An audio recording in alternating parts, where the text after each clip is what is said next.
إن الحمد لله نحمده ونستعينه من يهده الله فلا مضل له ومن يضلل فلا هادي له ونشهد أن لا إله إلا الله وحده لا شريك له ونشهد أن محمدا عبده ورسوله والصلاة والسلام على سيد الأنبياء والمرسلين اما بعد فاعوذ باللہ من الشیطان الرجیم بسم اللہ الرحمن الرحیم اذن للذین یقاتلون بانہم ظلموا وان اللہ علی نصرہم لقدیر الذین اخرجوا من دیارہم بغیر حق الا ان یقولوا ربنا اللہ ولولا دفع اللہ الناس بعدهم ببعض لہدمت صوامع وبیع وصلوات ومساجد یذکر فیہا اسم اللہ کثیرا وقال رسول اللہ صلی اللہ علیہ وسلم من کذب علی متعمدا فلیتبوأ مقعدہ من النار وقال رسول اللہ صلی اللہ علیہ وسلم ما من عبد یخطب خطبۃ الا اللہ سائلہ عنہا ما اراد بہا صدق اللہ وصدق رسولہ النبی الکریم الامین ونحن علی ذلک لمن الشاہدین والشاکرین والحمد للہ رب العالمین ان اللہ وملائکتہ یصلون علی النبی یا ایہا الذین آمنوا صلوا علیہ وسلموا تسلیما اللہم صلی علی محمد وعلی آل محمد کما صلیت علی ابراہیم وعلی آل ابراہیم انک حمید مجید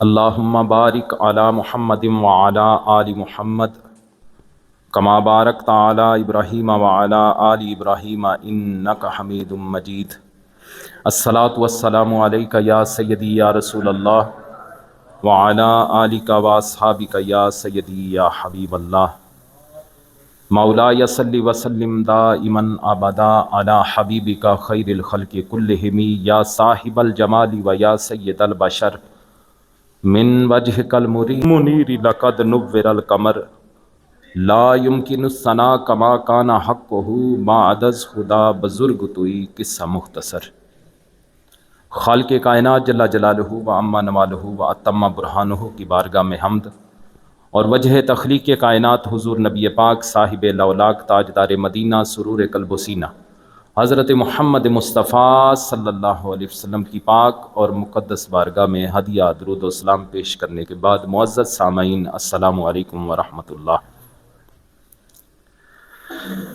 آج 18 رمضان المبارک ہے۔ کل جو دن گزرا تاریخ اسلام کے اندر بڑی اہمیت کا حامل دو نسبتیں اس دن کو حاصل ہیں۔ ایک تو نبی اکرم صلی اللہ علیہ وسلم کی بڑی چہیتی زوجہ ام المومنین سیدہ طیبہ طاہرہ صدیقہ عائشہ صدیقہ رضی اللہ تعالی عنہا کا یوم وصال تھا 17 رمضان المبارک، اور دوسرا اہم واقعہ 17 رمضان المبارک کا غزوۃ الفرقان بدر الکبریٰ غزوہ بدر 17 رمضان المبارک کو ہوا۔ تاریخی اور کتب سیر احادیث کے حوالے سے میں آپ کو غزوہ بدر اور دیگر اسلامی جنگوں کے حوالے سے کچھ حقائق بتاؤں گا۔ اللہ تعالیٰ کی بارگاہ میں دعا ہے کہ خالق کائنات مجھے حق سچ بیان کرنے کی توفیق عطا فرمائے اور ہم سب کو یہ سنا کے اسلام کی حقانیت پہ ایمان رکھنے کی توفیق عطا فرمائے۔ قرآن مجید فرقان حمید کے 70ویں پارے سے سورہ حج کی آیت نمبر 39 اور 40 میں نے آپ کے سامنے تلاوت کی۔ خالق کائنات نے ارشاد فرمایا اذن للذین یقاتلون بانہم ظلموا وان اللہ علی نصرہم لقدیر وان اللہ علی نصرہم لقدیر۔ خالق کائنات نے ارشاد فرمایا جن سے لڑائی کی جاتی ہے انہیں اجازت دے دی گئی ہے کیونکہ ان پر ظلم کیا گیا ہے، اور بے شک اللہ تعالیٰ ان کی مدد کرنے پر ضرور قادر ہے۔ الذین اخرجوا من دیارہم بغیر حق الا ان یقولوا ربنا اللہ، وہ جنہیں ان کے گھروں سے ناحق نکال دیا گیا صرف اتنی بات پر کہ انہوں نے کہا ہمارا رب اللہ ہے۔ وَلَوْلَا دَفْعُ اللَّهِ النَّاسَ بَعْضَهُم بِبَعْضٍ لَهُدِّمَتْ صَوَامِعُ وَبِيَعٌ وَصَلَوَاتٌ وَمَسَاجِدُ يُذْكَرُ فِيهَا اسْمُ اللَّهِ كَثِيرًا، اور اگر اللہ آدمیوں میں ایک کو دوسرے سے دفع نہ فرماتا تو ضرور عبادت گاہوں اور گرجوں اور کلیساؤں اور مسجدوں کو گرا دیا جاتا جن میں اللہ کا کثرت سے ذکر کیا جاتا ہے۔ وَلَا يَنْصُرَنَّ اللَّهُ مَن يَنْصُرُهُ إِنَّ اللَّهَ لَقَوِيٌّ عَزِيزٌ، اور بے شک اللہ اس کی ضرور مدد فرمائے گا جو اس کے دین کی مدد کرے گا، بے شک اللہ ضرور قوت والا اور غلبے والا ہے۔ اللہ تعالیٰ نے جہاد اسلامی کے سارے فلسفے کو ان دو آیات میں سمو دیا ہے۔ آیات کریمہ کہہ رہی ہیں کہ وہ مظلوم جن کے خلاف دشمنوں نے ایک عرصہ سے یک طرفہ جنگ شروع کر رکھی ہے، انہیں جواب میں اب تک تلوار اٹھانے کی اجازت نہ تھی،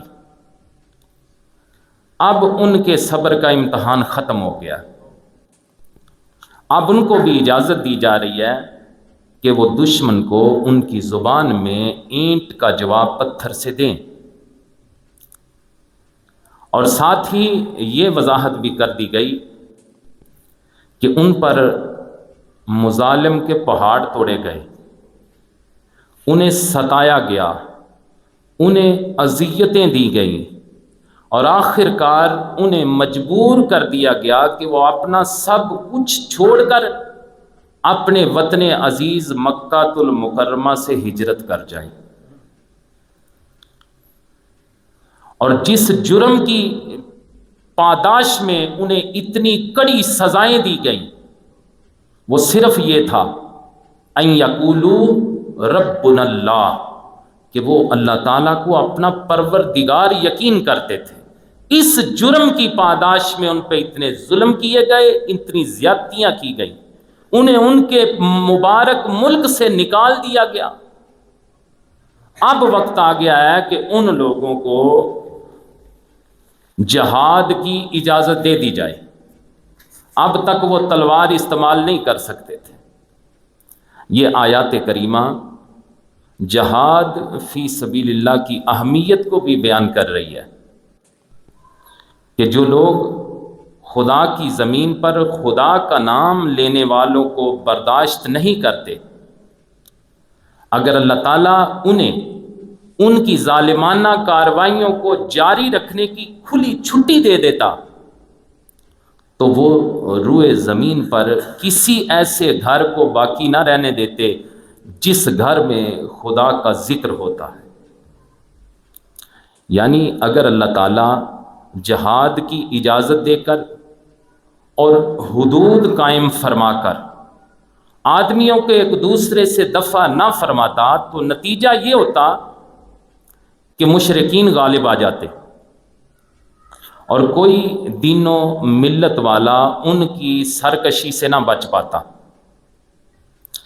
حضرت موسیٰ علیہ السلام کے زمانے میں یہودیوں کے کلیساؤں، حضرت عیسیٰ علیہ السلام کے زمانے میں راہبوں کی عبادت گاہوں، عیسائیوں کے گرجوں، اور حضور صلی اللہ علیہ وسلم کے زمانے میں مسلمانوں کی مسجدوں کو گرا دیا جاتا اگر جہاد کی اجازت نہ ملتی۔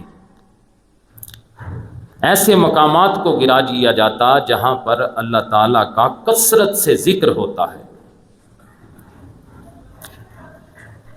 غزوہ بدر میں عموماً ہم جنگی احوال بھی بیان کرتے ہیں جب بدر کا ذکر ہوتا ہے۔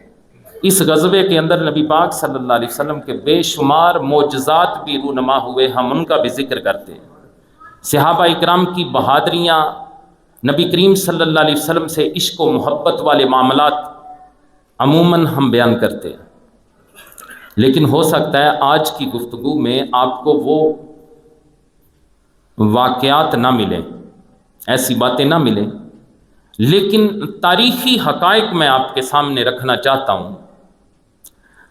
اسلام کے دشمن اور بالخصوص مستشرقین، ایسے مغربی مفکر، پڑھے لکھے لوگ جنہوں نے مشرقی علوم کا مطالعہ کیا، اور مشرقی علوم کا مطالعہ کرنے والے کو مستشرق کہا جاتا ہے۔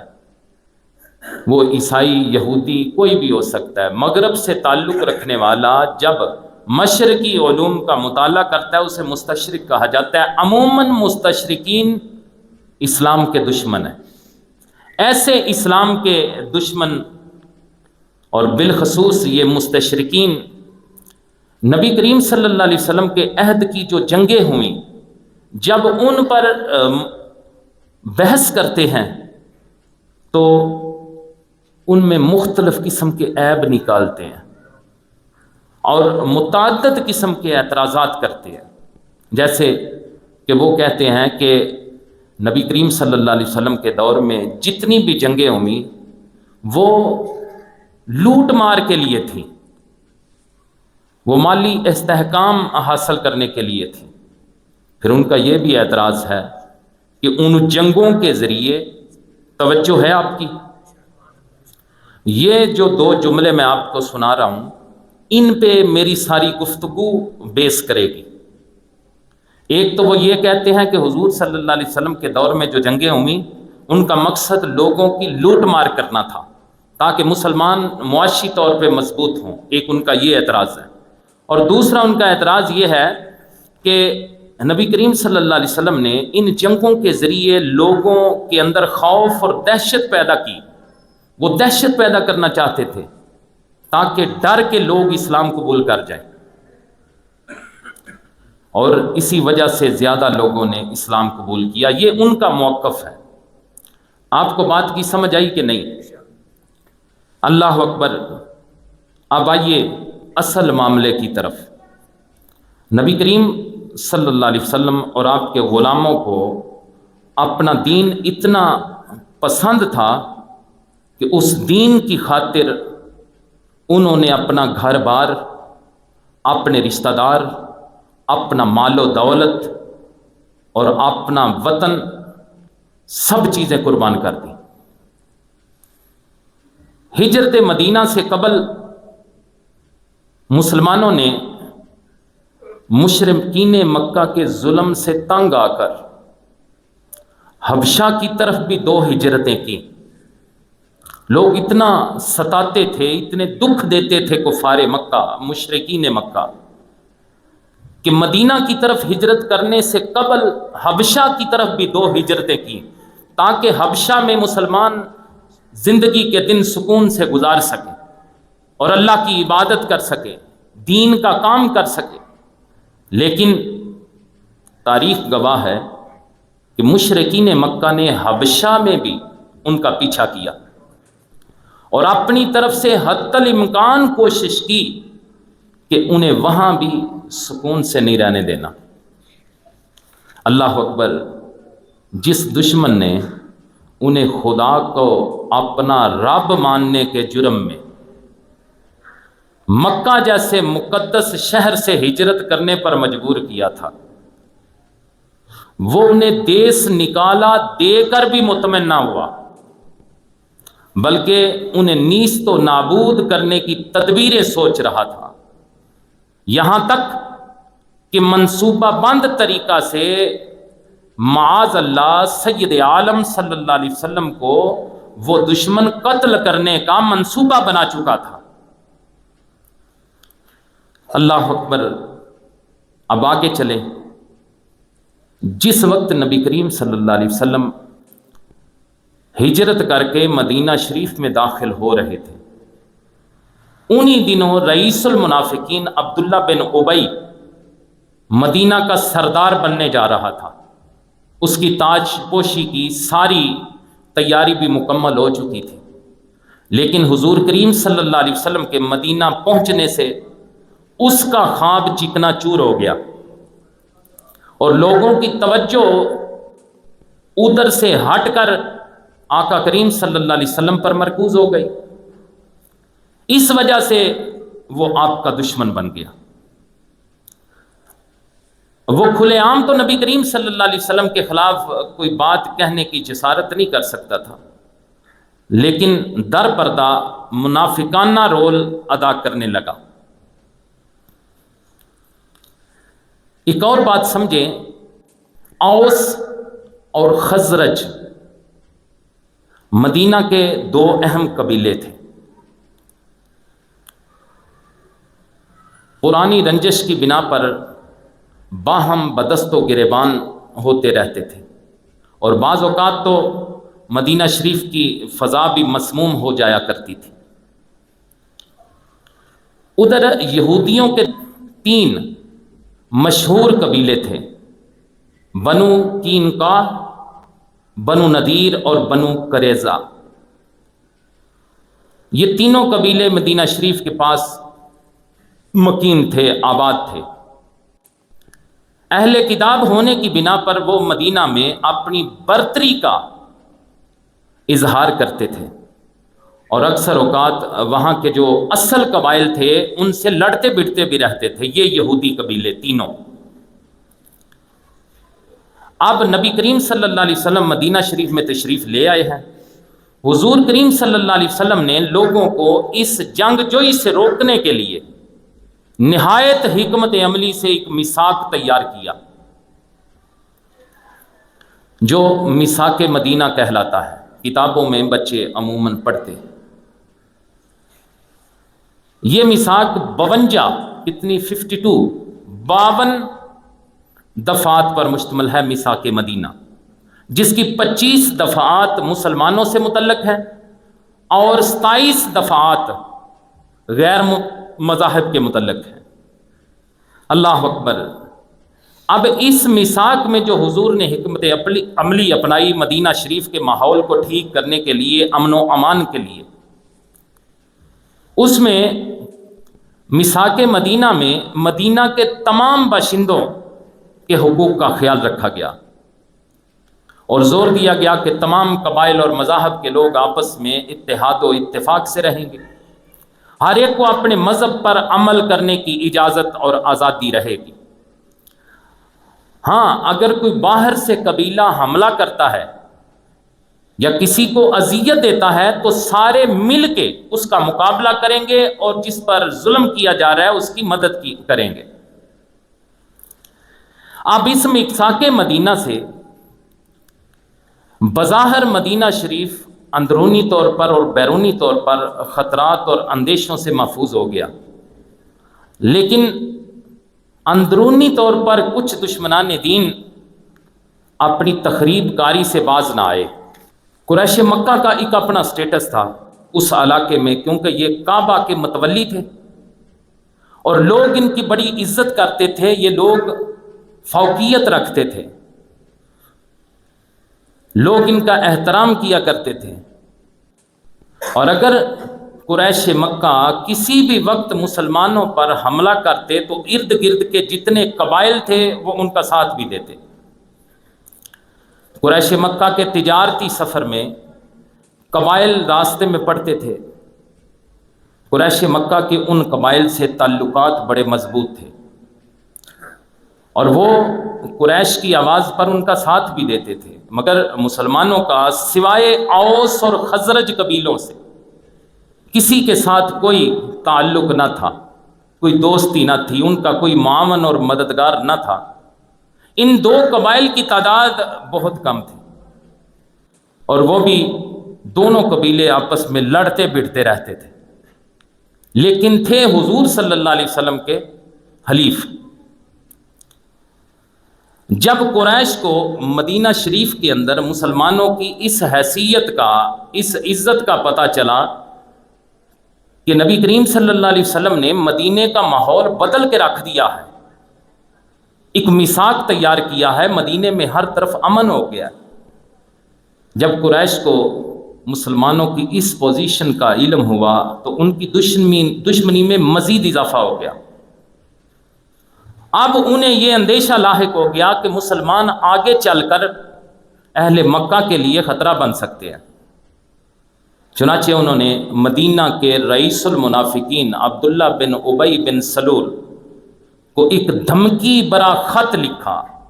یہ دیکھیں، یہ جو کہا جاتا ہے کہ مسلمانوں نے لوٹ مار کرنے کے لیے جنگیں کی، یہ ساری بات آپ کو بڑے سکون سے میں سمجھا رہا ہوں، آپ کو پتہ چلے گا کہ یہ جنگیں مسلمانوں پر مسلط کی گئی۔ جتنی جنگیں ہوئیں، مسلمانوں نے حملہ نہیں کیا، بلکہ مسلمانوں نے مجبوراً اپنے دفاع میں جنگیں کی۔ اللہ اکبر۔ اب انہوں نے عبداللہ بن ابی منافق کو خط لکھا دھمکی امیز، اور اس بات پر زور دیا کہ محمد صلی اللہ علیہ وسلم اور ان کے صحابہ کو مدینہ سے نکال دو یا ان سب کو قتل کر دو، ورنہ ہم پوری جمعیت کے ساتھ تم پر دھاوا بول دیں گے، تم سب کو فنا کر دیں گے اور تمہاری عورتوں کی عزت پامال کریں گے۔ یہ خط انہوں نے عبداللہ بن ابی کو لکھا کہ مسلمانوں کو یا قتل کرو یا یہاں سے نکال دو۔ اب مسلمانوں کو آئے دن نئی نئی خبریں ملنا شروع ہو گئی کہ مشرکین مکہ مدینہ شریف پر کبھی بھی حملہ کر سکتے ہیں۔ کتب احادیث میں لکھا ہے کہ اس خطرے کی وجہ سے حضور صلی اللہ علیہ وسلم ساری رات جاگ کر گزارتے تھے۔ اللہ اکبر۔ خلاصہ یہ کہ مکہ سے ہجرت کر جانے کے بعد بھی قریش نے مسلمانوں کو سکون سے نہ رہنے دیا۔ جب تک انہوں نے کوئی بڑی فوجی کارروائی نہ کی، وہ مسلمانوں کو اپنے اثر و رسوخ اور علاقے میں فوقیت کی بنا پر ڈراتے اور دھمکاتے رہے، اور افواہوں کے زور پہ قریش مکہ مسلمانوں کو ہراساں کرتے رہے۔ اب ہجرت مدینہ کے کچھ ماہ بعد حضرت سعد بن معاذ رضی اللہ تعالی عنہ عمرہ کرنے کے لیے مکہ گئے۔ بڑی ضروری بات آپ نے ذہن میں یہ رکھنی ہے، ان حالات کے اندر حضرت سعد بن معاذ رضی اللہ تعالی عنہ عمرہ کرنے کے لیے مکہ گئے، اور امیہ بن خلف ان کا دوست تھا اس دور میں اور حلیف بھی تھا۔ اس کے ساتھ جا کے آپ نے رابطہ کیا، چونکہ آپ حلیف تھے اس کے امیہ بن خلف کے، اس نے آپ کو پناہ دی۔ ایک روز ایسا ہوا کہ امیہ بن خلف کے ساتھ حضرت سعد بن معاذ رضی اللہ تعالی عنہ کعبے کا طواف کرنے کے لیے جا رہے ہیں۔ راستے میں ابو جہل سے ملاقات ہو گئی۔ ابو جہل نے پوچھا امیہ سے، یہ شخص کون ہے؟ امیہ نے حضرت سعد بن معاذ رضی اللہ تعالیٰ عنہ کا تعارف کروایا کہ یہ سعد ہیں۔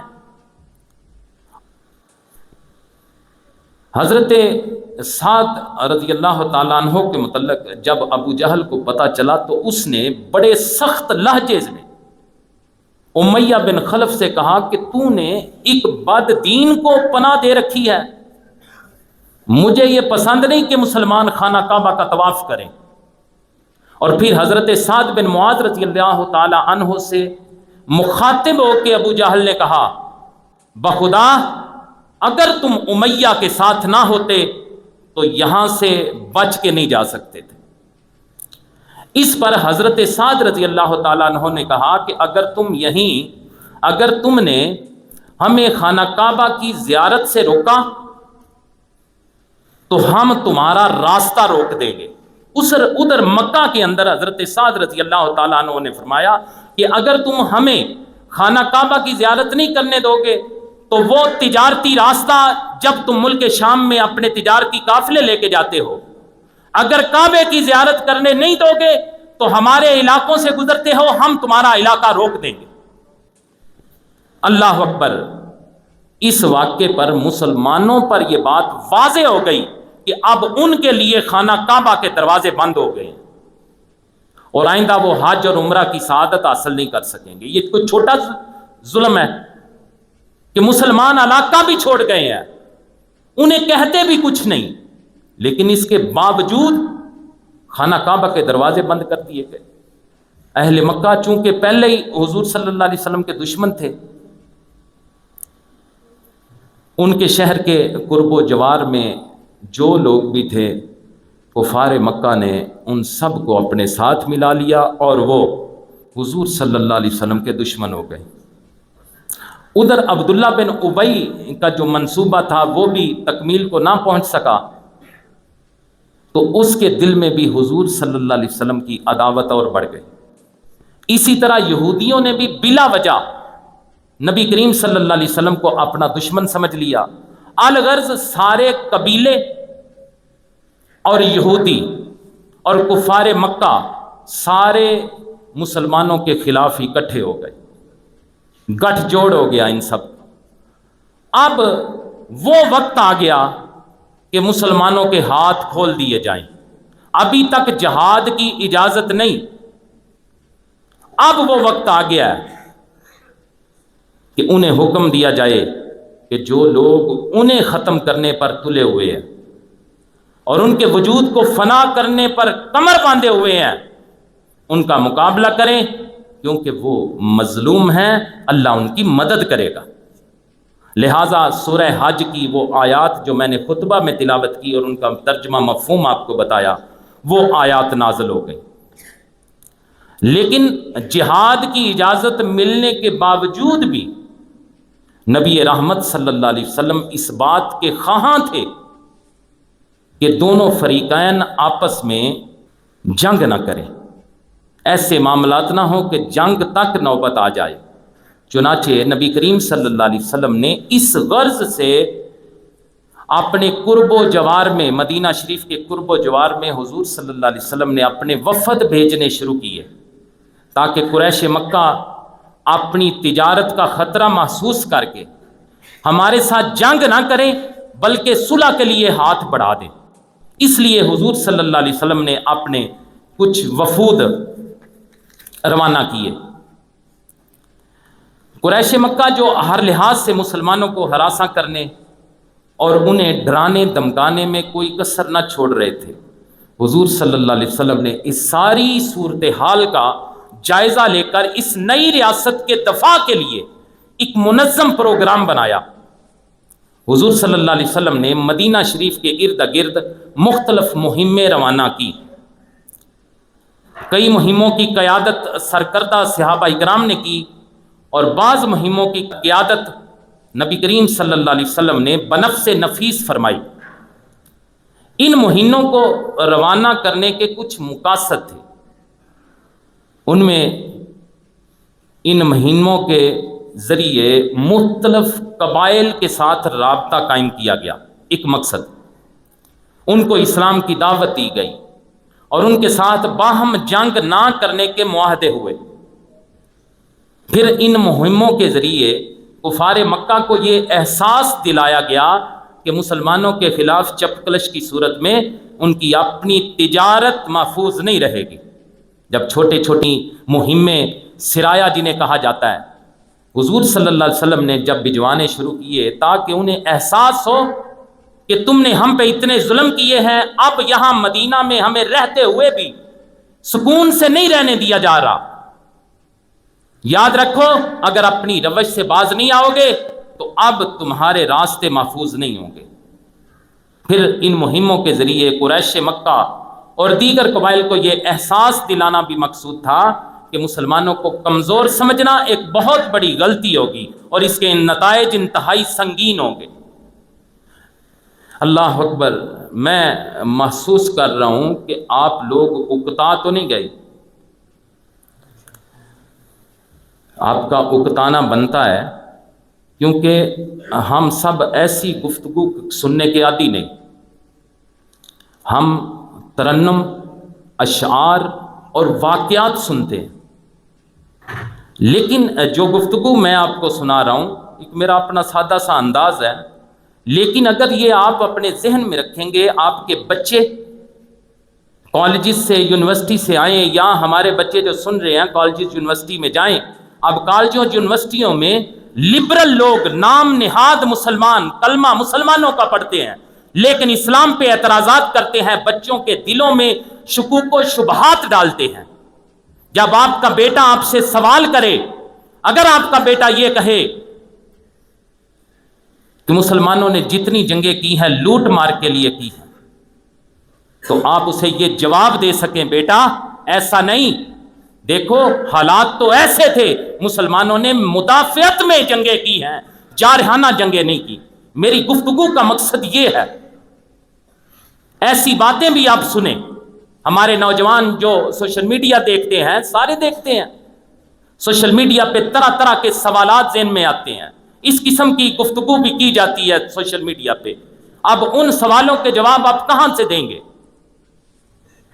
پھر کبھی موقع ملا تو میں آپ کو یہ بدر کے واقعات بھی سنا سکتا ہوں، لیکن فی الحال آپ یہ باتیں سمجھیں۔ مستشرقین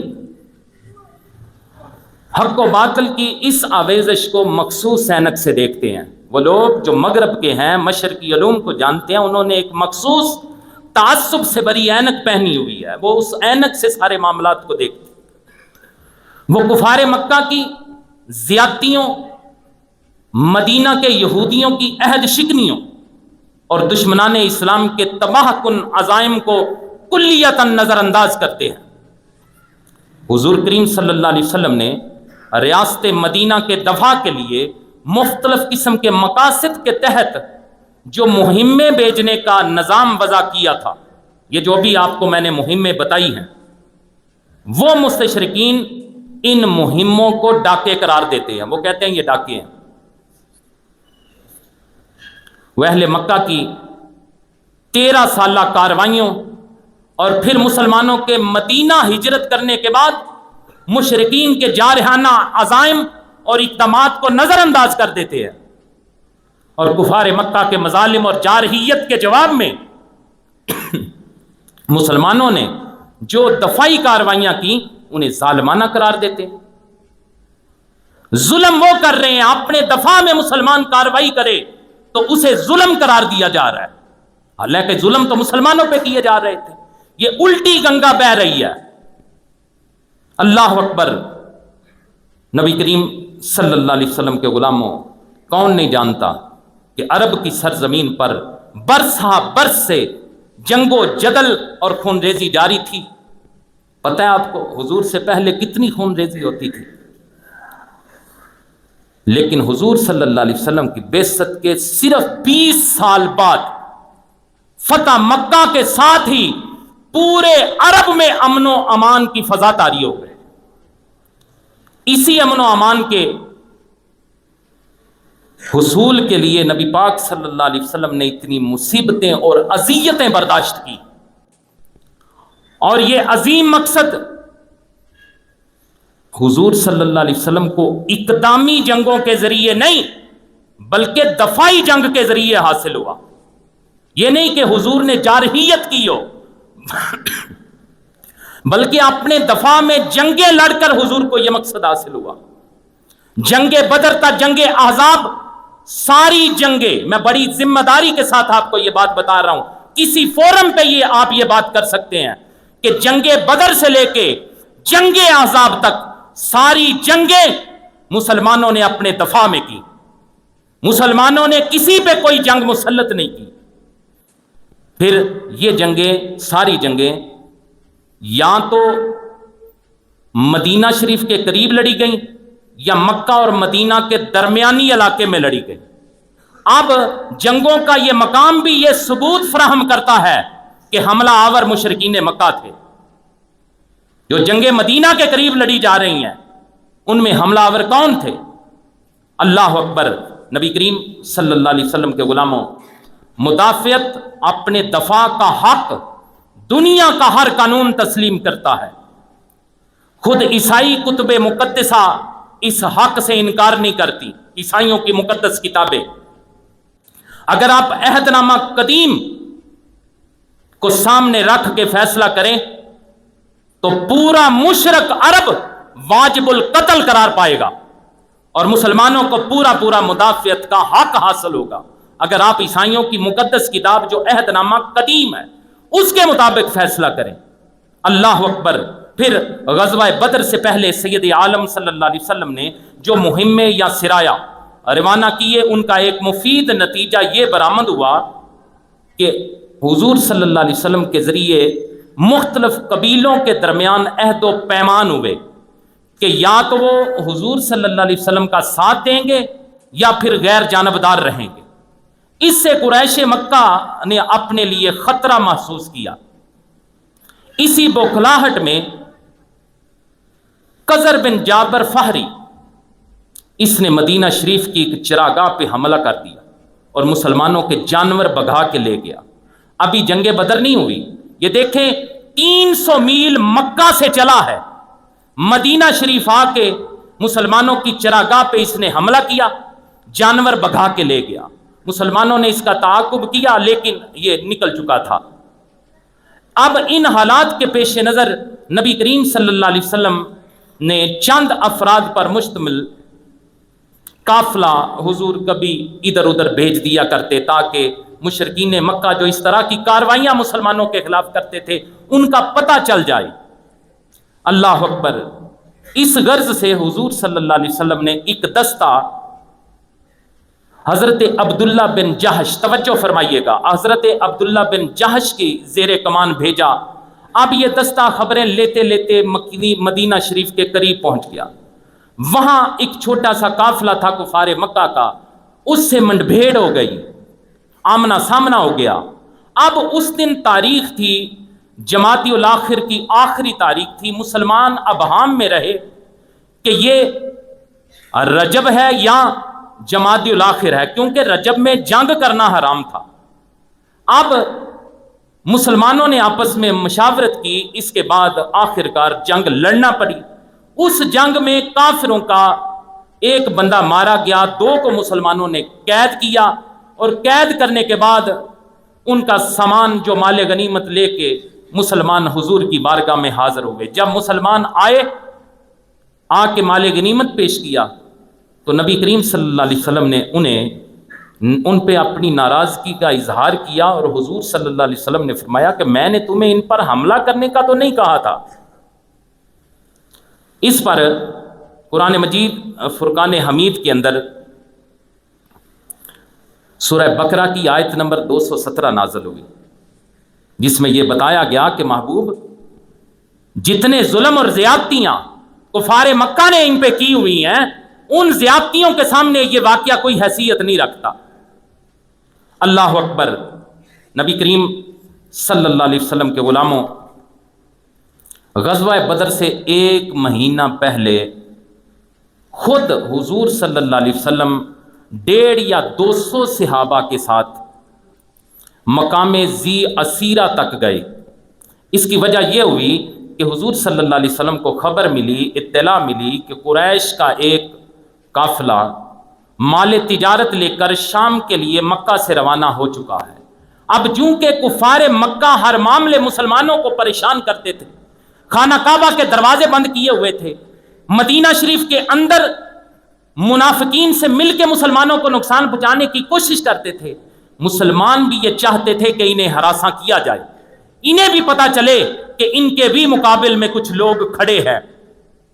اس غرض سے نبی کریم صلی اللہ علیہ وسلم اس قافلے کے لیے نکلے، مگر جب حضور صلی اللہ علیہ وسلم اس مقام تک پہنچے تو وہ قافلہ آگے جا چکا تھا۔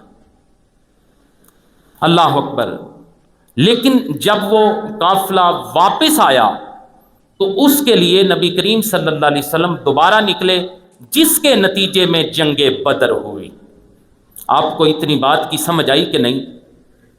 حضور صلی اللہ علیہ وسلم جب دوبارہ اس قافلے کے لیے نکلے تو پھر جنگ بدر ہوئی۔ اس قافلے کا سردار ابو سفیان تھا۔ کتب سیرت سے پتہ چلتا ہے، انتہائی توجہ سے یہ بات سمجھیے گا کہ اگر سیرت کی کتابوں کا مطالعہ کریں تو پتہ چلتا ہے کہ قریش مکہ مسلمانوں کے مدینہ سے نکلنے سے بے خبر نہ تھے۔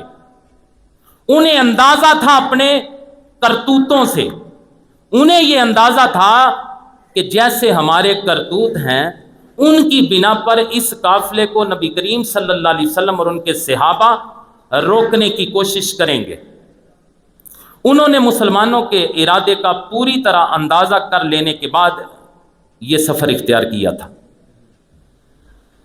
قریش کا یہ قافلہ جاتے ہوئے تو بچ گیا، مگر واپسی کے وقت اسے یقین تھا کہ اب بچنا مشکل ہے۔ لہٰذا ابو سفیان نے پیغام بھیجا مکے میں کہ ہم قافلہ لے کے آ رہے ہیں اور مسلمانوں کے یہ عزائم ہیں۔ تو پھر مکہ میں مکہ والوں نے جنگ کی تیاری کرنی شروع کر دی۔ اگر آپ اس جنگ کی تیاری میں ان کا جوش اور جذبہ دیکھیں تو آپ حیران پریشان رہ جائیں گے۔ خواتین نے اپنے زیورات تک دے دیے کہ ان نئے دین والوں کو ختم کر دو۔ اس جوش اور جذبے سے بدر کے مقام پہ جنگ لڑنے کے لیے کفار مکہ نے تیاری کی۔ اللہ اکبر۔ نبی کریم صلی اللہ علیہ وسلم کے غلاموں، اگر بدر میں قریش مکہ کے لشکر کی تعداد، فوجی ساز و سامان اور نقل و حرکت کے جو انتظامات ہیں، اس کے لیے جو وقت درکار ہوتا ہے، اگر اس کو بھی شامل کر لیا جائے تو معلوم ہوتا ہے کہ اس جنگ کی تیاری قریش مکہ نے پہلے سے شروع کی ہوئی تھی، اور کتب سیرت و احادیث اس بات پہ شاہد ہیں۔ اللہ اکبر۔ لیکن ادھر نبی کریم صلی اللہ علیہ وسلم جب مدینہ شریف سے نکلے تو حضور صلی اللہ علیہ وسلم نے اپنی اس کارروائی کو اپنے صحابہ کے لیے کوئی اتنا ضروری بھی نہیں سمجھا تھا کہ حضور صلی اللہ علیہ وسلم اس میں شرکت کے لیے ہر کسی کو کہتے کہ ضرور شامل ہونا ہے، تم پر لازم ہے۔ ایسا حضور صلی اللہ علیہ وسلم نے حکم نہیں دیا، اور اس بات کو کتاب المغازی میں امام بخاری علیہ رحمہ نے بھی بیان کیا ہے، اور سیرت ابن حشام میں یہ بات موجود ہے کہ لوگوں نے حضور صلی اللہ علیہ وسلم کی اس ترغیب کا اثر قبول کیا۔ کچھ تو فوراً اٹھے، لیکن کچھ نے سستی بھی کی۔ اس کی وجہ یہ تھی کہ انہیں اس بات کا احساس تھا، وہ یہ سمجھتے تھے کہ نبی کریم صلی اللہ علیہ وسلم نے اس جانے کو کوئی جنگ قرار نہیں دیا۔ حضور نے یہ نہیں فرمایا کہ ہم کسی جنگ پہ جا رہے ہیں، اس لیے لوگوں نے، اور نہ حضور صلی اللہ علیہ وسلم کا مقصد تھا اتنی بڑی جنگ چھیڑنے کا۔ اللہ اکبر۔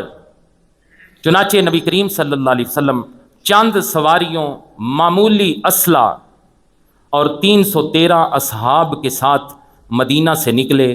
مقام بدر پر پہنچ کر مکی فوج اور قافلے کا انتظار کرنا شروع کر دیا۔ ادھر ابو سفیان کی طرف سے خبر ملتے ہی سارا مکہ جو جنگ کی تیاری کر رہا تھا، اس نے 1000 قریشی سورمے تیار کیے جو اسلحے سے مکمل لیس تھے، آلات حرب ان کے پاس تھے۔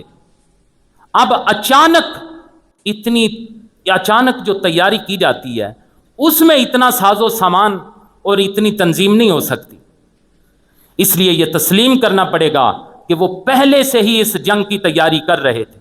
البتہ بعد میں کاروائی کو قافلہ کی حفاظت کا نام ان لوگوں نے دیا۔ جب حضور صلی اللہ علیہ وسلم بدر کے مقام پر پہنچے تو ابو سفیان کا قافلہ راستہ بدل کر وہاں سے نکل چکا تھا۔ اس قافلہ کے بچ نکلنے کی خبر قریش کے لشکر کو ہو گئی۔ اب یہاں سے آپ نے یہ بات محسوس کرنی ہے کہ کیا جنگ بدر مسلمانوں نے کفار پہ مسلط کی یا کافروں نے مسلمانوں پہ مسلط کی؟ یہاں سے یہ بات آپ سمجھیے گا کہ اب جو لشکر آ رہا ہے اسے یہ خبر مل گئی ہے کہ ابو سفیان اپنا قافلہ لے کے چلا گیا، اب مسلمانوں سے لڑنے کی کوئی وجہ نہ تھی۔ چنانچہ بعض لوگوں نے اپنے سپال سالار ابو جہل کو یہ کہا کہ چونکہ ہمارے آدمی اور ہمارا مال محفوظ ہو گیا ہے، وہ واپس چلے گئے ہیں، لہٰذا اب ہمیں واپس جانا چاہیے، اب جنگ کی ضرورت نہیں۔ مگر ابو جہل نے ان کی کوئی بات نہ مانی۔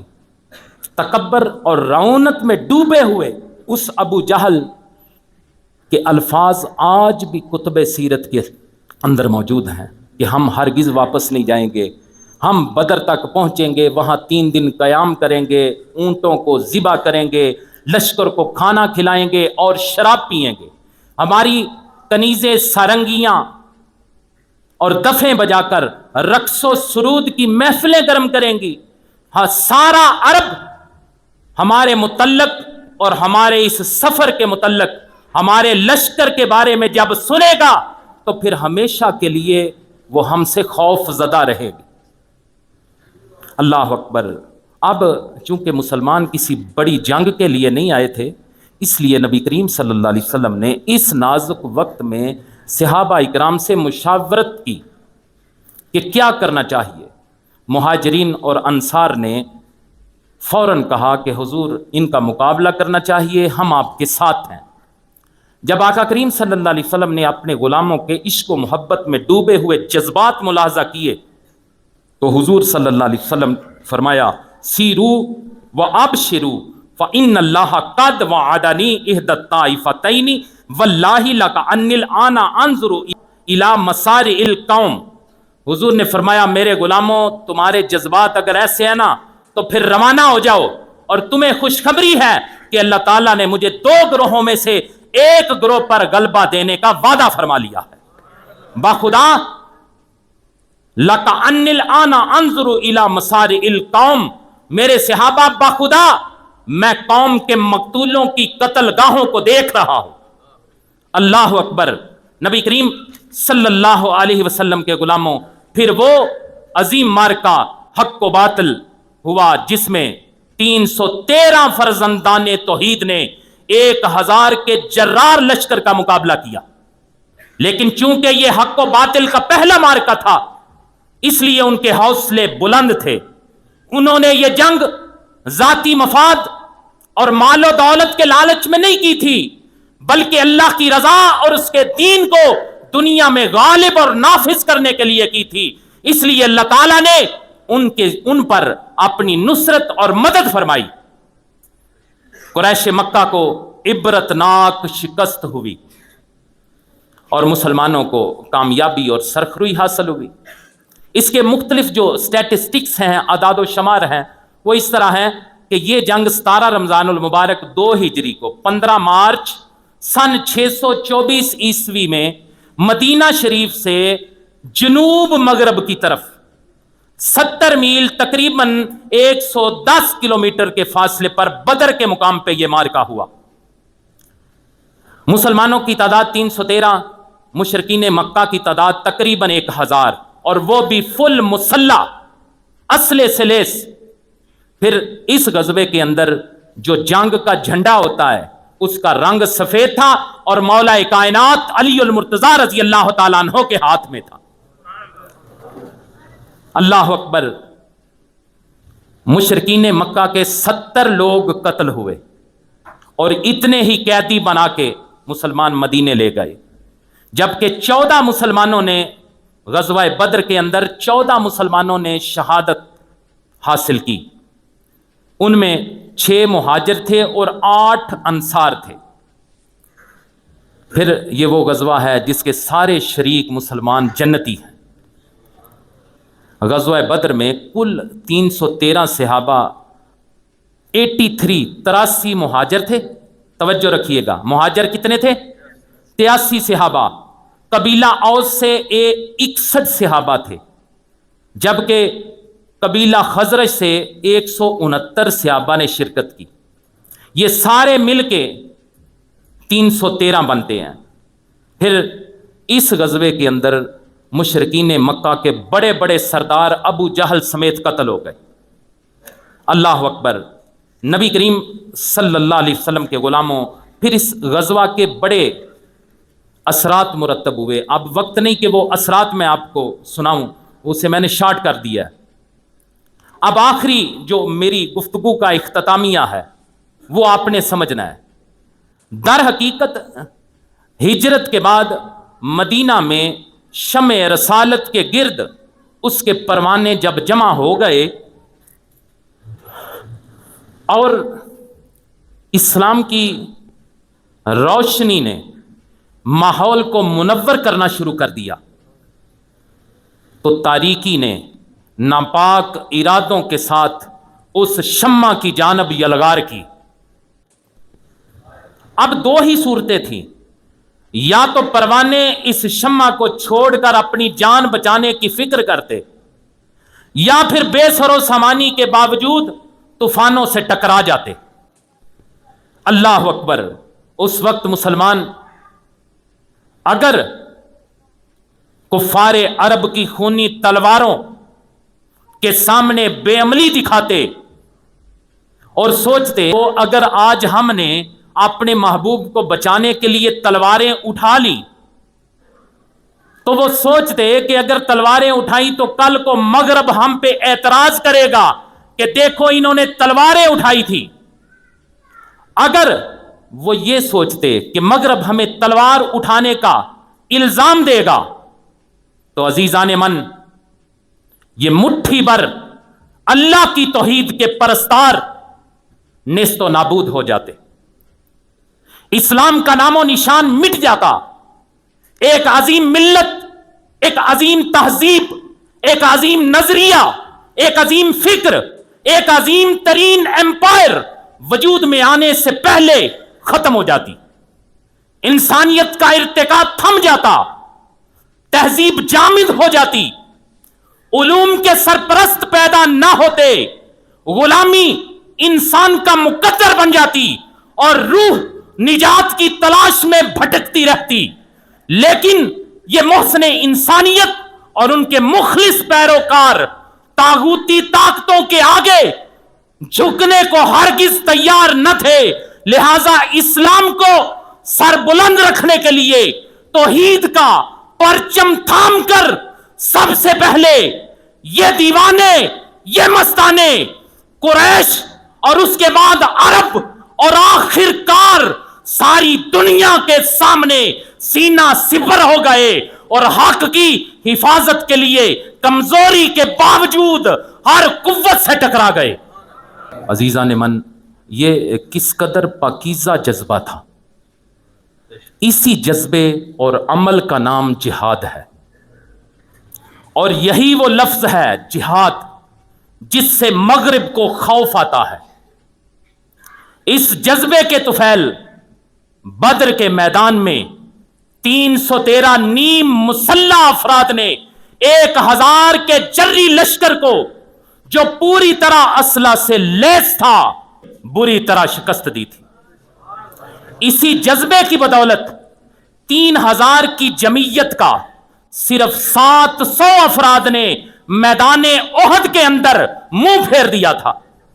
اسی جذبے کی بدولت جنگ احزاب میں 16000 سے زیادہ مشترکہ عرب کی فوج سے محض 3000 افراد نے کامیاب مدافعتی جنگ لڑی، اور یہی وہ جذبہ تھا جس کے سبب 40000 کی نیم مسلح غیر تربیت یافتہ اور بے قاعدہ فوج نے یرموک کے میدان میں سلطنت روما کی 3 لاکھ مسلح تربیت یافتہ اور باقاعدہ پیشہ ور فوج کو منہ توڑ شکست دی۔ یہی وہ جنگیں ہیں، یہی وہ جنگیں ہیں جن کی کامیابی کی وجہ سے اسلام کے بارے میں کہا جاتا ہے کہ اسے تلوار کے زور پہ پھیلایا گیا۔ کیا منطق ہے کہ اٹھی ہوئی تلوار اور کھینچی ہوئی کمان دیکھ کر مظلوم اگر اپنے دفاع میں اس اٹھی تلوار اور کھینچی کمان کو توڑ دے تو اس پر الزام لگایا جائے کہ اس نے تلوار توڑی کیوں ہے، اس نے کمان کیوں توڑی ہے اس کی۔ اگر اپنے دفاع میں اٹھی ہوئی تلوار کو توڑا جائے تو اس کی مذمت نہیں بنتی، اس کی عزت کرنا بنتا ہے۔ اللہ اکبر۔ نبی کریم نور مجسم صلی اللہ علیہ وسلم کے غلاموں، یہ مغرب کے پراپیگنڈے ہیں، آپ توجہ فرما رہے ہیں کہ نہیں؟ اگر حضور صلی اللہ علیہ وسلم کی سیرت کا جنگ، جہاد یا جنگی کاروائیوں کے لحاظ سے مطالعہ کیا جائے تو پتہ چلتا ہے کہ آپ صلی اللہ علیہ وسلم نے دشمن کو نیست و نابود کرنے کی بجائے انہیں اخلاق سے مسخر کرنا پسند فرمایا۔ یہ حقیقت ہے کہ کچھ ان کے خلق نے مولی، کچھ ان کے پیار نے کر لی، مسخر ساری دنیا سید ابرار نے کر لی۔ اللہ اکبر۔ حضور صلی اللہ علیہ وسلم نے تلوار کے زور پر بدنوں کو متی کرنے کے بجائے دلیل سے دماغوں اور اخلاق سے دلوں کو مسخر کیا۔ حضور صلی اللہ علیہ وسلم کا اصل مارکا، حضور کی اصل جنگ رائے عامہ کے میدان میں تھی۔ حضور کا اصل مارکا رائے عامہ میں تھا، اور اس میدان میں ہمیشہ دشمنوں نے شکست کھائی اور لوگ فوج در فوج اسلام میں داخل ہوئے۔ یدخلون فی دین اللہ افواجا۔ اللہ اکبر۔ نبی کریم صلی اللہ علیہ وسلم کے غلاموں، حضور سید عالم صلی اللہ علیہ وسلم کا اصل مقصود دشمن کا جانی نقصان اور خون ریزی نہیں تھا۔ یہ حقیقت ہے، میں ڈنکے کی چوٹ پہ یہ کہتا ہوں، حضور کے منبر پہ بیٹھ کے پوری ذمہ داری کے ساتھ جس پلیٹ فارم پہ آپ کا جی چاہے ڈنکے کی چوٹ پہ بات کریں کہ نبی پاک صلی اللہ علیہ وسلم نے، ہمارے پیارے آقا نے جتنی جنگیں لڑی ہیں ان کا مقصد خون ریزی نہیں تھا، بلکہ نبی کریم صلی اللہ علیہ وسلم نے یہ ساری جنگیں مجبوراً حضور کو لڑنا پڑی۔ یہ ساری جنگیں حضور پہ مسلط کی لوگوں نے۔ نبی کریم صلی اللہ علیہ وسلم کے غلاموں، حضور صلی اللہ علیہ وسلم نے جو جنگیں لڑی ان میں مقتولین اور شہداء کی تعداد بہت کم ہے۔ ڈاکٹر حمید اللہ مرحوم نے ان کے کچھ سٹیٹسٹکس اکٹھے کیے ہیں کہ نبی کریم صلی اللہ علیہ وسلم نے اپنی زندگی میں چھوٹی موٹی جو سرایا اور غزوات سارے ملا کے 10 سال کے عرصے میں، کتنے عرصے میں؟ 10 سال کے عرصے میں ٹوٹل 82 چھوٹی موٹی جنگی کاروائیاں ہوئیں، یہ سرایا اور جنگیں ہوئیں۔ ان 10 سالوں میں 82 سرایا اور جنگوں میں 259 مسلمان شہید ہوئے، 759 کافر قتل ہوئے، 127 مسلمان زخمی ہوئے، جبکہ حضور صلی اللہ علیہ وسلم نے، مسلمانوں نے اس عرصے میں 6564 دشمنوں کو قیدی کیا، اور پھر ان 6564 جنگی قیدیوں میں سے بھی 6347 کو رسول رحمت صلی اللہ علیہ وسلم نے از راہ لطف و کرم بغیر کسی شرط کے رہا بھی کر دیا۔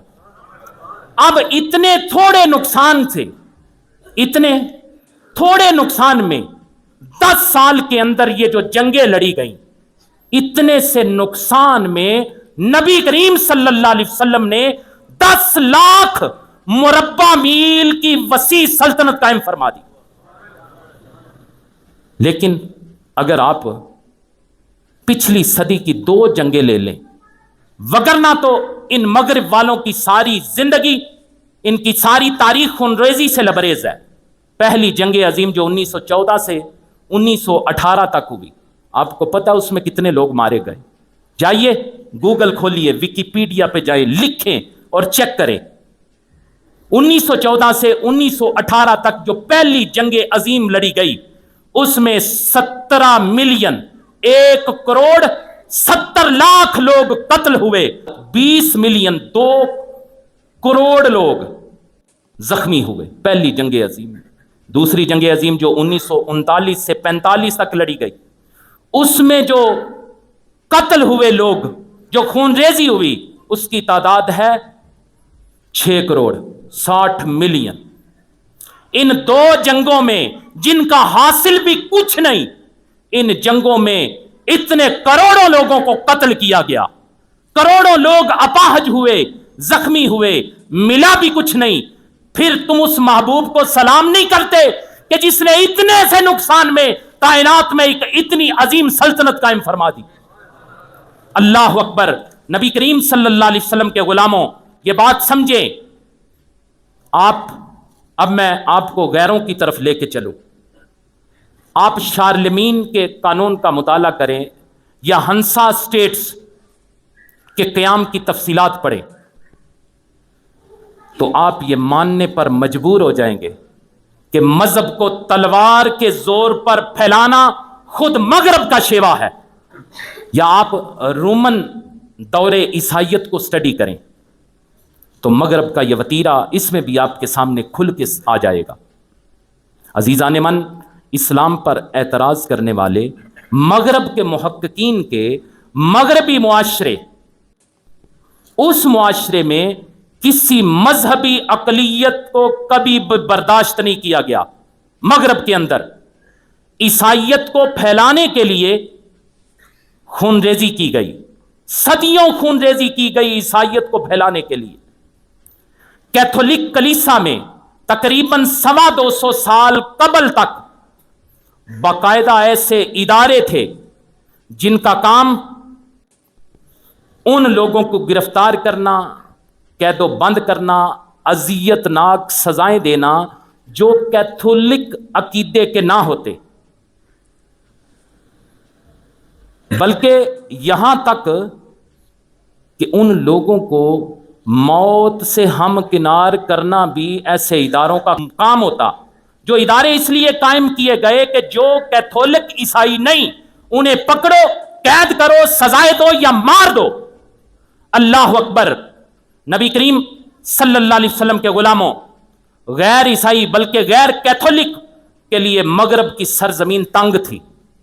مغرب میں مذہب کے نام پر جن لوگوں کا قتل کیا گیا ان کی تعداد لاکھوں میں ہے۔ شارلمین کے قتل عام سے لے کر امریکہ میں ریڈ انڈینز کی نسل کشی تک عیسائیت کو قوت کے زور پر رائج کرنے کا ایک غیر منقطع سلسلہ نظر آتا ہے، اور پھر جس میں ہر قتل عام کو کلیسا کی برکت اور مکمل تائید بھی حاصل تھی، کلیسے کی، چرچ کی۔ اس ضمن میں وہ عیسائی بھی نہ بخشے گئے جو رومن کیتھولک فرقے سے تعلق نہ رکھتے تھے۔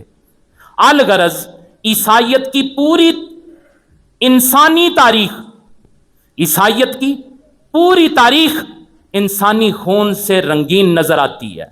انہیں شرم نہیں آتی اپنے اتنے برے کردار کے باوجود رحمت للعالمین آقا کی ذات پہ انگلی اٹھاتے ہیں۔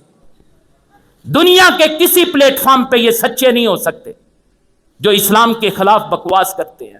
جو نوجوان یہ تفصیلات پڑھنا چاہتا ہے، Milman Latin Christianity volume 1 page 352 Google پہ سرچ کریں اور ان کے یہ کارنامے، گندے کارنامے مغرب کے دیکھیں۔ یا پھر وہ Lecky history of nationalism in Europe especially chapter on persecution, Google پہ جائیں، ان کا مطالعہ کریں۔ یہ کوئی میں سنی سنائی باتیں تو نہیں کر رہا، آپ کے سامنے میں نے تاریخی حقائق رکھے ہیں۔ میرے عزیزو، اسلام میں کسی قسم کا کوئی جبر نہیں ہے، اسلام میں کسی قسم کا کوئی جبر نہیں ہے۔ لا اکراہ فی الدین۔ اسلام میں ان 4 الفاظ نے، توجہ ہے آپ کی، اسلام میں ان 4 الفاظ نے عالم اسلام کی ہر اقلیت کو تحفظ اور سپر مہیا کر دی ہے۔ ان 4 لفظوں نے۔ اسلام وہ واحد مذہب ہے جو دنیا کو قبولیت کی دعوت دیتا ہے، اور اسلامی مملکت کی حدود میں بسنے والے ہر فرد کو اجازت دیتا ہے کہ غور و فکر کرنے کے بعد جب دل مطمئن ہو جائے تو پھر اسے قبول کرے اور مسلمانوں کی صف میں شامل ہو جائے۔ اگر دل نہ مانے تو اپنے مذہب پر قائم رہتے ہوئے زندگی گزار۔ اسلام نے کبھی کسی مذہب کے عقائد میں دخل اندازی نہیں کی، کبھی لوگوں کو جبراً اسلام قبول کرنے کے لیے پکڑ دکڑ نہیں کی۔ اسلام کی تاریخ میں غیر مذہب پر مقدمات اور احتساب کا کوئی ادارہ کسی دور میں کسی جگہ بھی نہیں پایا جاتا۔ آپ فتح مکہ کو لیجئے، اگر یہ لوگ بکواس کرتے ہیں کہ اسلام تلوار سے پھیلا، لوگوں کو خوف دلا کے پھیلایا گیا، تو آؤ فتح مکہ کو دیکھو۔ کیا فتح مکہ اسلام کو بزور شمشیر پھیلانے کی پرزور تردید نہیں کرتی کہ اس وقت اسلام کے خلاف اٹھنے والی ساری شمشیریں ٹوٹ چکی تھیں؟ فتح مکہ کے موقع پہ کوئی قوت ایسی نہیں تھی جو خود کو اسلام کے حریف کے طور پر پیش کرتی۔ مفتوحین مکہ میں جو بھی تھا اسلام کا دشمن تھا، اور پھر انہیں فتح کرنے والے لوگ بھی وہ تھے جن پر 13 سالہ مکی دور اور 8 سالہ مدنی دور میں اس شہر کے باسیوں نے ستم ڈھائے تھے۔ آج مکہ فتح ہو گیا ہے، سارے اسلام کے دشمن ہیں، ان سب کی دی ہوئی اذیتیں نبی رحمت کو یاد ہیں۔ حضور کو یاد ہے کہ بلال کو کس طرح کوئلوں پہ لٹایا جاتا تھا، حضور کو یاد ہے کس طرح حضرت سمیہ کو قتل کیا گیا، حضور کو یاد ہے کس طرح حضرت عمار کو مارا گیا، حضور کو یاد ہے کس طرح حضور کے غلاموں کو تکلیفیں دی جاتی ہیں۔ لیکن یہ پیکر رحمت نبی، رحمت للعالمین نبی، ایسے فاتحین کے سردار ہیں کہ جن کے دل ان کفار مکہ کے دیے گئے تیر و تلوار سے زخمی ہیں، لیکن تاریخ گواہ ہے ان فاتحین نے مکہ میں ظلمن ایک قطرہ بھی خون نہیں گرایا۔